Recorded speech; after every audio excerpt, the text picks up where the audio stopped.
Good morning students, कैसे हैं आप सब।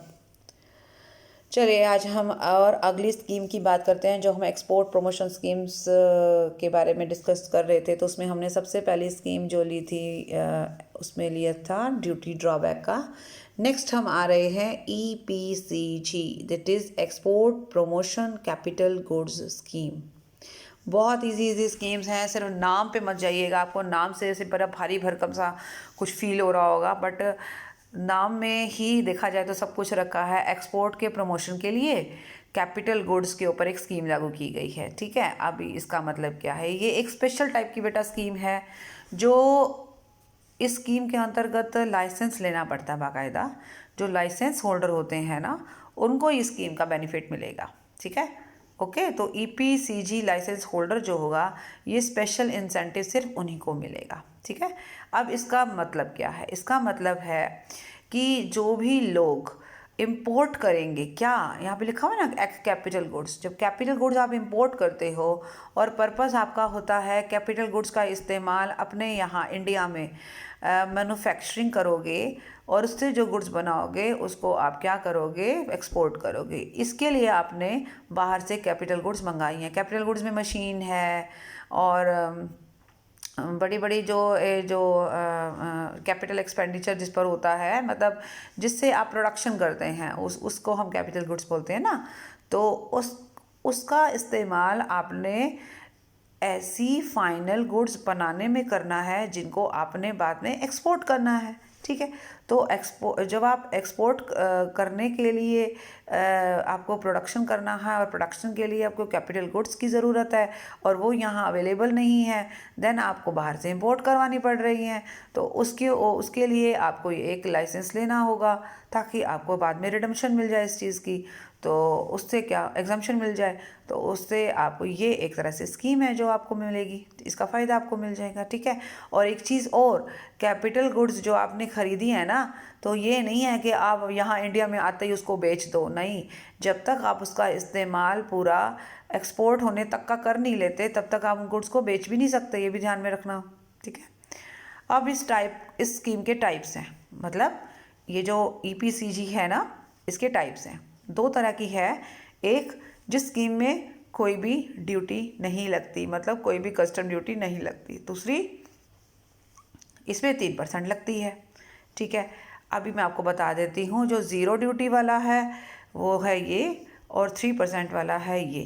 पर 3% वाला जो ड्यूटी है वो अब 2013-14 में जाकर बंद कर दी थी, यानी कि अब सारे के सारे 0% पे आ गए हैं, 3% हटा दिया गया है। तो अभी आपके लिए यही इम्पॉर्टेंट है।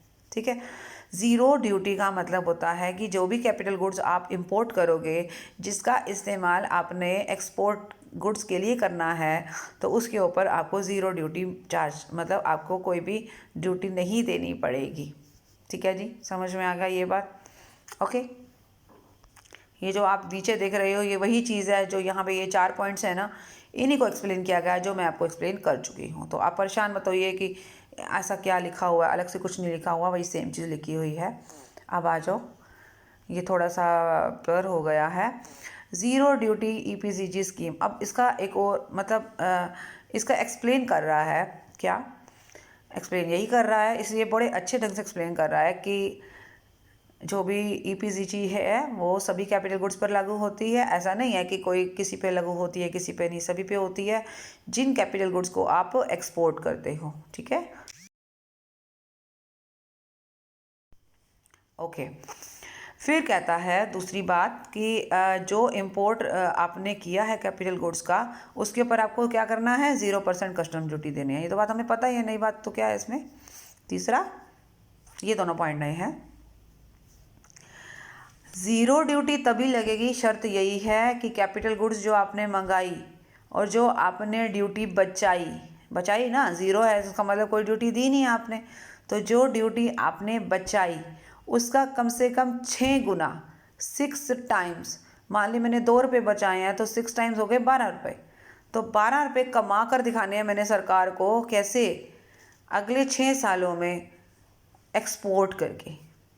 सीधी सी बात है, गवर्नमेंट मुझे कस्टम ड्यूटी क्यों माफ़ कर रही है, क्योंकि मैंने उनको ये बताया है कि मैं इससे जो गुड्स बनाऊंगी उससे मैं एक्सपोर्ट करूंगी। ठीक है, वो मान गई, चलो जी ओके। तो उन्होंने जब आपने सामान मंगाया कैपिटल गुड्स, तो उन्होंने आपसे कोई कस्टम ड्यूटी चार्ज नहीं की, ओके। लेकिन उन्होंने कंडीशन रख दी कि भाई जो आप ड्यूटी बचा रहे हो ना, जो हम आपसे नहीं ले रहे हैं, तो आपने क्या करना है कि इसका 6 टाइम्स, मतलब इसका 6 गुना, 6 गुना आपने क्या करना है, आपने एक्सपोर्ट करना है उसके 6 गुने के अमाउंट के बराबर। हाँ, ज़्यादा कर सकते हो, कोई मना नहीं है, बट कम नहीं करना चाहिए। और टाइम आपको 6 साल का दे रखा है, विद इन 6 ईयर्स आपको ये करके दिखाना है अपना टारगेट। तो एक टारगेट दे दिया जी आपको कि टारगेट पूरा करोगे तो आपको इनाम जो मिला हुआ है वो हम छोड़ देंगे, लेकिन टारगेट पूरा नहीं हुआ तो जो इनाम हमने आपको दिया था वो हम वापस खींच लेंगे आपसे। बात वही आ गई, ठीक है। ये हो गई हमारी दूसरी स्कीम, यानी कि पहली थी ड्यूटी ड्रॉबैक, दूसरी है ईपीसीजी। अब तीसरी पे आ जाओ, जैसे डीम्ड एक्सपोर्ट। डीम्ड एक्सपोर्ट का मतलब होता है ऐसी एक्सपोर्ट जो एक्सपोर्ट तो नहीं है पर एक्सपोर्ट मान ली है। अब हैरानी की बात यह है कि ऐसा कैसे कर सकते हैं आप। एक्सपोर्ट का मतलब होता है जब हम अपने यहाँ की गुड्स दूसरे कंट्री में भेजते हैं, जब इंडिया छोड़कर दूसरा कंट्री में वो गुड्स पहुँच जाती हैं, तभी तो एक्सपोर्ट माना जाएगा ना, जिसके बदले में हमें फॉरेन एक्सचेंज मिलता है।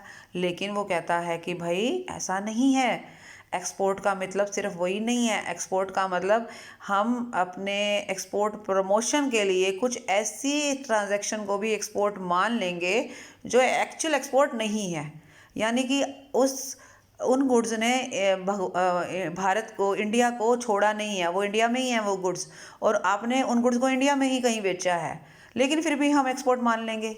अब क्यों मान लेंगे वो देख लेते हैं पहले।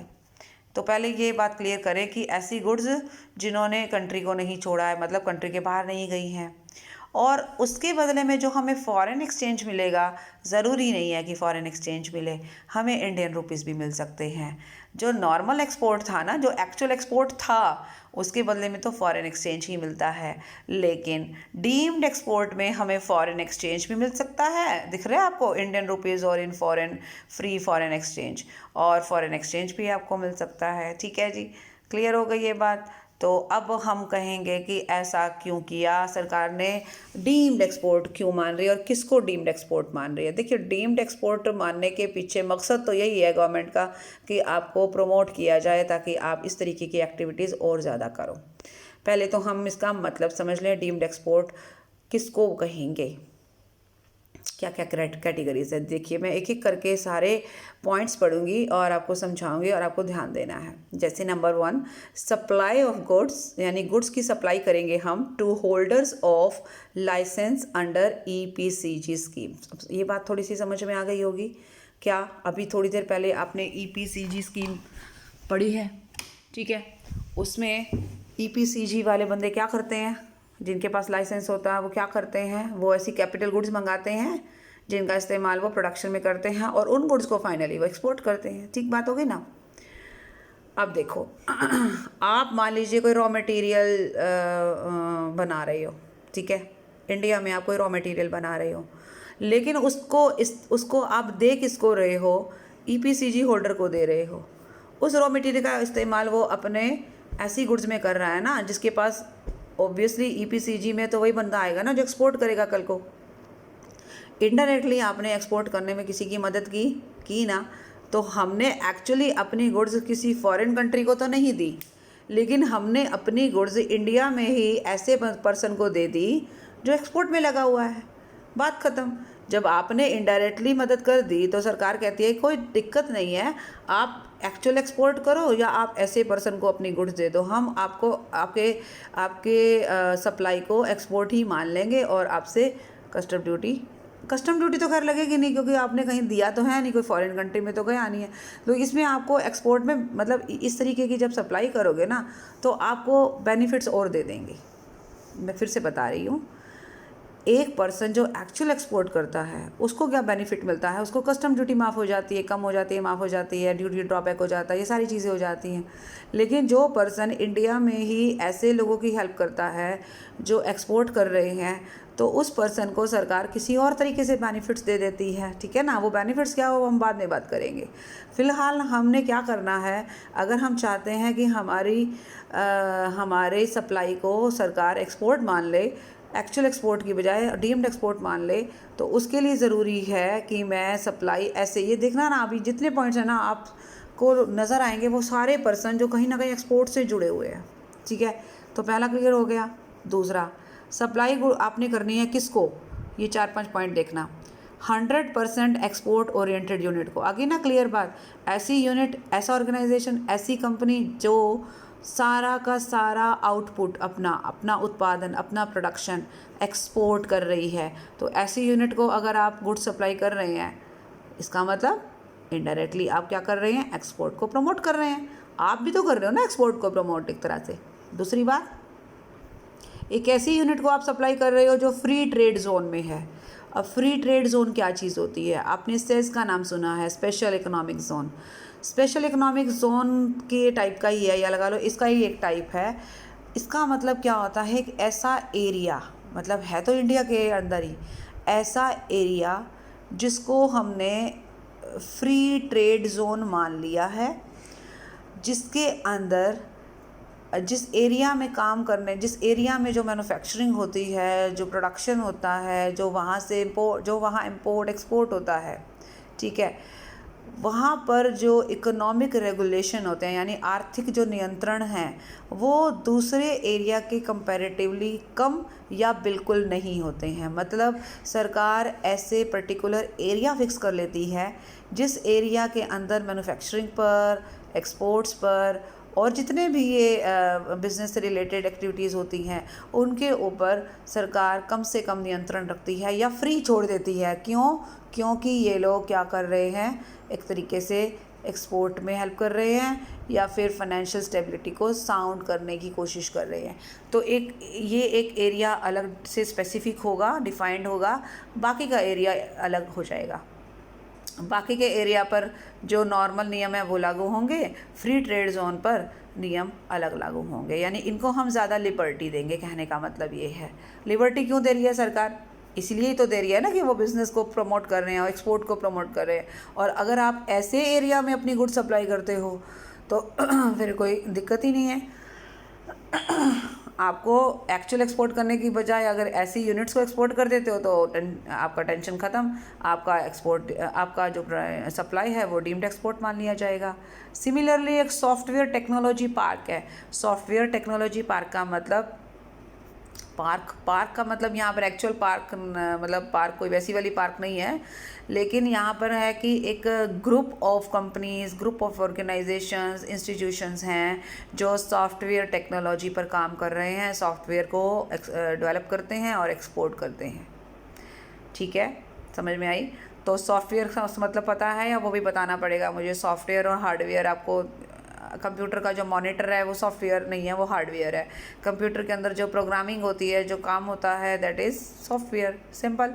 तो सॉफ्टवेयर डेवलप करना, सॉफ्टवेयर की टेक्नोलॉजी पर काम करना एंड उसे एक्सपोर्ट करना, ये बहुत सारी कॉरपोरेट्स या कंपनीज मिलकर ये मतलब एक पर्टिकुलर कार्य में लगी हुई हैं, तो उसे हम सॉफ्टवेयर टेक्नोलॉजी पार्क कहेंगे, ऐसे एरिया को अगर आपने सप्लाई ऑफ गुड्स किया है। ठीक है, फिर उसके बाद कहता है इलेक्ट्रॉनिक हार्डवेयर टेक्नोलॉजी पार्क। तो ये भी, इसमें बस ऊपर सॉफ्टवेयर बना रहे थे, यहाँ हम इलेक्ट्रॉनिक हार्डवेयर बना रहे हैं। जो इलेक्ट्रॉनिक गुड्स होती हैं या इलेक्ट्रॉनिक जो सामान होता है उसका जो हार्डवेयर होता है, ठीक है, उस हार्डवेयर के से रिलेटेड जो टेक्नोलॉजी पर काम कर रहे हैं और एक्सपोर्ट कर रहे हैं, वो एक इलेक्ट्रॉनिक हार्डवेयर टेक्नोलॉजी पार्क कहा जाएगा। उसको अगर आप सप्लाई ऑफ गुड्स कर रही हैं। लास्ट में आ रहा है बायोटेक्नोलॉजी पार्क। बायोटेक्नोलॉजी का मतलब होता है जब बायोलॉजी का इस्तेमाल हम टेक्नोलॉजी के एडवांसमेंट के लिए करते हैं। जब हम बायोलॉजी का इस्तेमाल या उसकी जो भी जो ये साइंस है एक तरह से, उसके इस्तेमाल हम टेक्नोलॉजिकल एडवांसमेंट के लिए करेंगे तो उसे हम बायोटेक्नोलॉजी कहेंगे। तो बायोटेक्नोलॉजी का डेवलपमेंट करने के जो लोग कर रहे हैं, अगर हम उनको अपना गुड्स सप्लाई करते हैं तो उसे हम डीम्ड एक्सपोर्ट कहेंगे, माना गया निर्यात। राइट, यहाँ तक बात क्लियर हो गई कि EPCG वालों को दे दिया या ऐसी यूनिट्स को दे दिया। ठीक है, अब थर्ड पॉइंट पे आ जाओ, supply of goods against advanced authorisation. तो अगर आपको एडवांस में ही सरकार के अधिकार मिल चुके हैं, एडवांस ऑथराइजेशन है, तो आप उसके हिसाब से गुड्स सप्लाई कर रहे हैं, देन उसको भी डीम्ड एक्सपोर्ट मान लेंगे। सप्लाई ऑफ कैपिटल गुड्स, यानी कैपिटल गुड्स को आपने सप्लाई किया है to fertiliser plant, fertiliser plants होते हैं ना जो फर्टिलाइजर्स बनाते हैं, अंडर इंटरनेशनल कॉम्पिटिटिव बिडिंग। अब इसका मतलब पहले समझेंगे। बिडिंग का मतलब होता है एक तरह से, आपने देखा होगा कि मान लीजिए आपको कोई चीज़ बनवानी है तो मतलब तैयार करवानी है। आप देखोगे कि कौन कौन सेलर है मार्केट में जो ये सामान बेचते हैं। आप उन सेलर्स को बोलोगे कि भाई अपना अपना रेट्स भेजो मेरे पास, मेरे को पसंद आएगा तो मैं जिसका पसंद आएगा उसको मैं यस कर दूंगा। तो वो बिडिंग होती है एक तरीके से कि वो सेलर्स जो होते हैं ना, ये जो ट्रेडर्स होते हैं, वो अपने प्राइस, अपनी कोटेशन जो है बेचते हैं, अपना एक तरीके से अपनी डिटेल बेचते हैं। वो पसंद आ जाए हमें तो हम उसको यस कर देंगे। वो उसमें यही होता है कि जिसका रेट, वैसे नॉर्मली रूल यही होता है कि जिसका रेट सबसे कम होता है हम उसी को यस करते हैं। ये सच्चाई, यही रूल होता है। इंटरनेशनल कॉम्पिटिटिव का मतलब यहाँ पे ये हो गया कि इंटरनेशनल लेवल पे जो भी वेंडर्स हैं, जो सेलर्स हैं, जो ट्रेडर्स हैं, हम उसमें आते हैं। हमने मतलब एक तरीके से ऑल ओवर वर्ल्ड को हमने बीच में इन्वॉल्व कर लिया है। तो जो भी ऑथराइज्ड सेलर्स हैं, जो विक्रेता हैं, जो ट्रेडर्स हैं, जो गुड्स कैपिटल गुड्स सप्लाई करते हैं, ठीक है, तो ठीक है ना, तो हम भी उस बिडिंग का एक पार्ट है, ठीक है। उसके थ्रू, मतलब बिडिंग के थ्रू अगर हम अपनी कैपिटल गुड्स किसी फर्टिलाइज़र प्लांट्स को सप्लाई कर रहे हैं तो ठीक है, तो वो क्या हो जाएगा, हमारा डीम्ड एक्सपोर्ट माना जाएगा। सिमिलरली सप्लाई टू प्रोजेक्ट, ऐसे कार्यक्रम, ऐसे बड़े बड़े जो प्रोग्राम्स होते हैं जिनको आप सप्लाई कर रहे हो गुड्स की, जो यूएन चला रहा है। यूएन मतलब यूनाइटेड नेशंस जिनको चला रहा है, यूनाइटेड नेशंस इसके लिए पैसा दे रहा है, फंडिंग कर रहा है।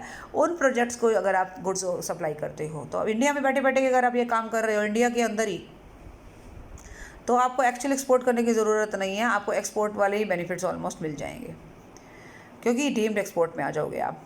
फिर आ जाएगा supply of goods to nuclear power projects. जैसे ऊपर फर्टिलाइज़र प्लांट्स को किया, ऐसे ही न्यूक्लियर पावर प्रोजेक्ट्स को किया थ्रू कॉम्पिटिटिव बिडिंग। तो ये भी वही बिडिंग वाला सीन हो गया। आपने न्यूक्लियर प्रोजेक्ट्स के लिए सप्लाई किया है, वो भी डीम्ड एक्सपोर्ट की कैटेगरी में आएगा। Supply of goods to any project और purpose in respect of which the ministry of finance ने एक नोटिफिकेशन जारी करके किसी पर्टिकुलर प्रोजेक्ट और पर्पस को प्रमोट कर रखा है पहले से ही। मान लीजिए एक प्रोजेक्ट चल रहा है, मान लीजिए किसी बिजनेसमैन का एक प्रोजेक्ट चल रहा है, उस प्रोजेक्ट पे सरकार ने उसको पहले ही परमिशन दे रखी है कि वो अपने लिए गुड्स बाहर से इंपोर्ट कर सकता है ज़ीरो कस्टम ड्यूटी पे। अगर वो पर्सन बाहर से लेने की बजाय आपसे ले लेता है ना, तो भी उसको भी बेनिफिट होगा, आपको भी होगा, क्योंकि उसके ऊपर कस्टम ड्यूटी तो पहले से ही ज़ीरो लग रही है। अगर वो बाहर से नहीं भी मंगाता और आपसे भी ले लेता है तो भी कोई इशू नहीं है, क्योंकि आपका डीम्ड एक्सपोर्ट में आ गया है और उसको ऑलरेडी परमिशन है कि वो कभी भी कैपिटल गुड्स बाहर से मंगा सकता है ज़ीरो कस्टम ड्यूटी पे, ठीक है।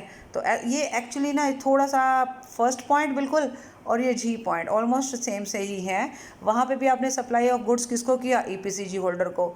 यहाँ पे बस वो ईपीसीजी होल्डर चाहे नहीं भी होगा, लेकिन अगर वित्त मंत्रालय ने नोटिफिकेशन जारी करके आपको परमिशन दे रखी है तो एक ही बात है वो, तो ठीक है। तो आपने देखा इतने सारे पॉइंट्स थे जो ये क्लियर कर रहे हैं कि हम अपना एक्चुअली एक्सपोर्ट करने की बजाय, इंडिया से बाहर भेजने की बजाय, इंडिया में ही अगर ऐसे लोगों को सप्लाई करते हैं तो हम डीम्ड एक्सपोर्टर की कैटेगरी में आ जाते हैं। अब हम बात करेंगे कि हमें बेनिफिट्स क्या क्या मिले हैं। बेनिफिट्स ये मिले हैं इंडियन सप्लायर को जो कि डीम्ड एक्सपोर्टर माना गया है। पहला, रिफ़ंड हो जाएगा उसको excise duty paid on final products.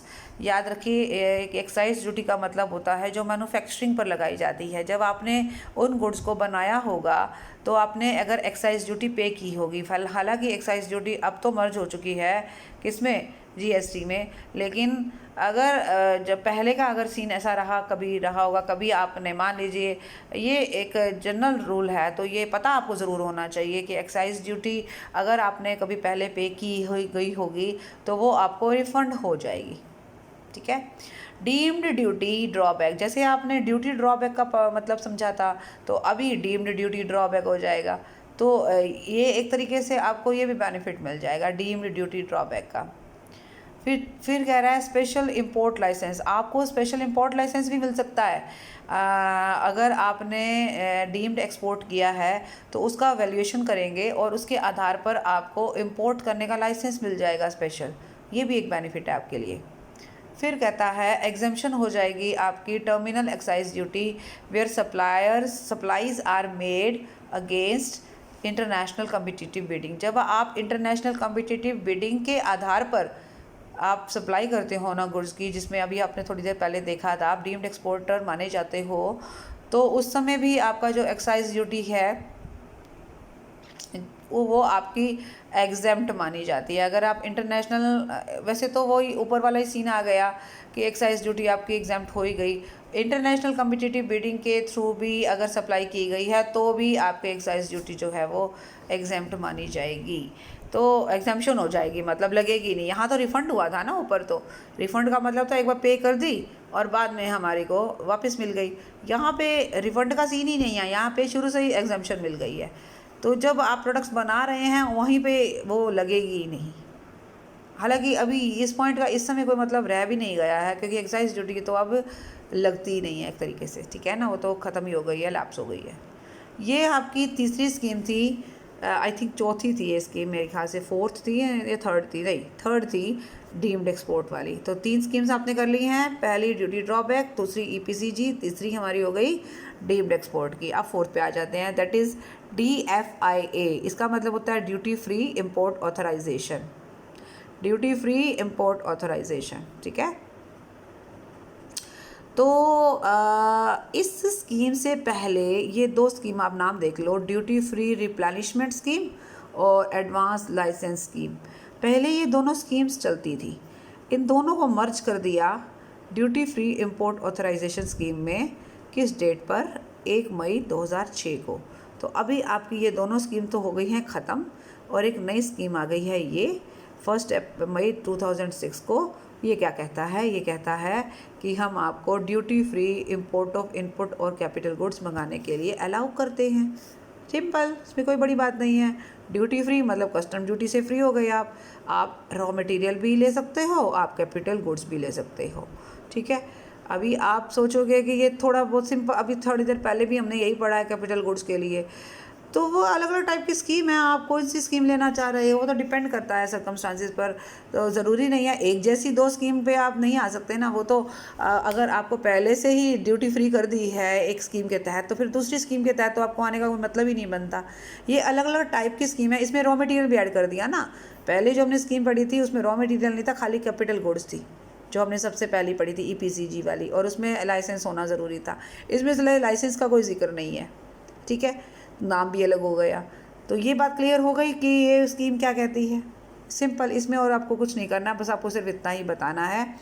और ये ऑथराइजेशन यानी आपको ये अधिकार देने से पहले वो ये देखेंगे ज़रूर क्या कि आपका जो इनपुट का स्टैंडर्ड है और आउटपुट का जो स्टैंडर्ड है, जो नॉर्म्स हैं, नॉर्म समझते हैं ना, जो स्टैंडर्ड्स फिक्स कर ले जाते हैं कि आपका प्रोडक्शन इस लेवल पे होना चाहिए, आपका प्रोडक्ट इस तरीके का होना चाहिए। तो आपका इनपुट और आउटपुट के जो स्टैंडर्ड्स हैं वो चेक किए जाएंगे, उसी के आधार पर आपको ये ऑथराइजेशन मिलेगा, ऐसे नहीं मिलेगा। तो ये कौन सी स्कीम हो गई? ड्यूटी फ्री इंपोर्ट ऑथराइजेशन, जो ये 2 स्कीम्स को मर्ज करके बनाई गई है, जिसके अंदर 0% ड्यूटी है किस पे? इंपोर्ट ऑफ इनपुट्स यानी import of raw material and capital goods पर, ठीक है। नाउ 5th स्कीम पे आ जाते हैं, that is duty entitlement passbook scheme. अब ये स्कीम क्या है, मैं आपको एक छोटा सा एग्जांपल लेती हूँ। आप किसी जगह शॉपिंग करते हैं, मान लीजिए आप रिलायंस पे शॉपिंग करते हैं, रिलायंस ट्रेंड्स पे आप गए और आपने 5000 के कपड़े ख़रीद लिए, ठीक है। उन्होंने आपको 1000 रुपये के कूपन दे दिए हैं, वाउचर बोलते हैं जिसको, ठीक है। अब उन कूपन के ऊपर लिखा हुआ है कि आप ये 10 दिन के अंदर अंदर रिडीम करा सकते हो।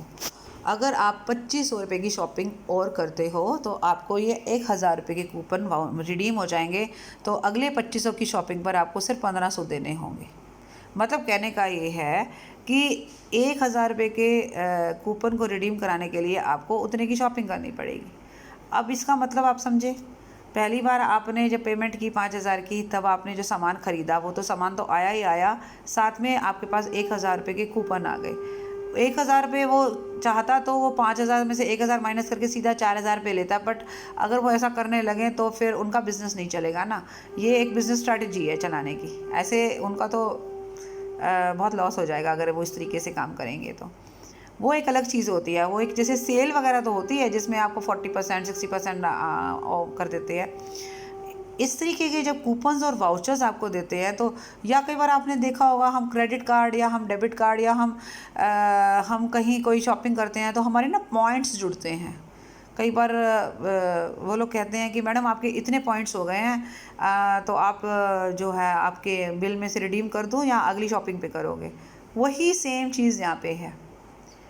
अब आपने अगली शॉपिंग की 2500 रुपये की, तो अब आपने कितने पैसे दिए? 2500 देने की बजाय 1500 दिए, क्योंकि 1000 रुपये आपके वाउचर काम आ गए, राइट? या आपके 1000 रुपये के पॉइंट्स काम आ गए, जो उन्होंने पॉइंट्स, हर बार शॉपिंग पे कुछ कुछ पॉइंट्स होते हैं, ठीक है? अच्छा, हर जगह नहीं होते, वो तो स्कीम के हिसाब से होते हैं। तो यहाँ पे भी सरकार ने आपको एक स्कीम दे रखी है, that is EDEPB, duty entitlement passbook scheme. ये एक ऐसी स्कीम है जिसके अंतर्गत आप क्या करोगे, आप एक्सपोर्ट करते हैं, ड्यूटी क्रेडिट्स आपको मिलते हैं। जब जब आप एक्सपोर्ट करते हैं ना, तब तब आपको ड्यूटी क्रेडिट्स, मतलब इसको मैं सिंपल लैंग्वेज में बोलूँगी तो आपको पॉइंट्स मिलेंगे। वो आपकी पासबुक बना रखी है, उसमें ऐड हो जाएंगे, मतलब एक आपका रिकॉर्ड है, उसमें ऐड हो जाएंगे, ठीक है?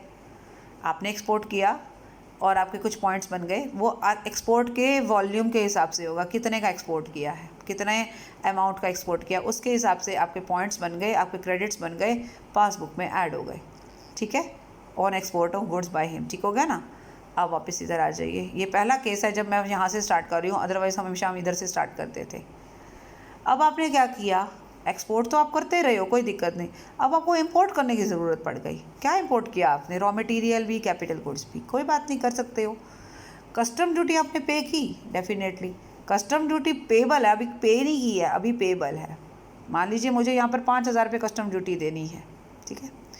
कस्टम ड्यूटी देते वक्त मुझे बताया जाएगा कि भैया आपकी पासबुक में 2000 रुपये के पॉइंट्स बन चुके हैं, जो आपने टाइम टू टाइम एक्सपोर्ट किया था, तो आपके 2000 पॉइंट्स हैं, 2000 ड्यूटी क्रेडिट्स हैं, हम उसको इस 5000 में एडजस्ट कर लेंगे। यहाँ आपको कस्टम ड्यूटी सिर्फ 3000 देनी होगी। आप क्लियर हो गई ये बात? यहाँ आपको 5000 देने थे, जैसे मुझे अपनी शॉपिंग पर 2500 देने थे ना अगले, लेकिन मैंने कितने दिए? 1500। तो यहाँ पे भी 5000 कस्टम ड्यूटी देनी थी, दी कितनी? 3000। क्यों? ये मेरे पॉइंट्स जुड़ गए ना, वो जो पॉइंट्स जुड़े हुए थे, जो मैं पहले अच्छे काम कर रही थी, अच्छे काम का मतलब यहाँ एक्सपोर्ट की बात कर रही थी, तो उस एक्सपोर्ट के मुझे क्रेडिट्स मिलते रहे, ऐड होते रहे। जब मैंने इंपोर्ट किया तो ये वाले पॉइंट्स मेरे वहाँ काम आ गए, तो ये 2000 जो मेरे इकट्ठे हो रखे थे वो मेरे यहाँ पर माइनस हो जाएंगे। समझ में आया? तो ये एक तरीके से स्कीम है जिसका नाम है duty entitlement and passbook scheme. Okay, so आज के लिए इतना ही। देयर आर 4 न्यू स्कीम्स जो आज हमने करी हैं, एक हम पहले कर चुके हैं, आपको ये सारी ध्यान से देखनी है। Thank you so much, bye bye and take care.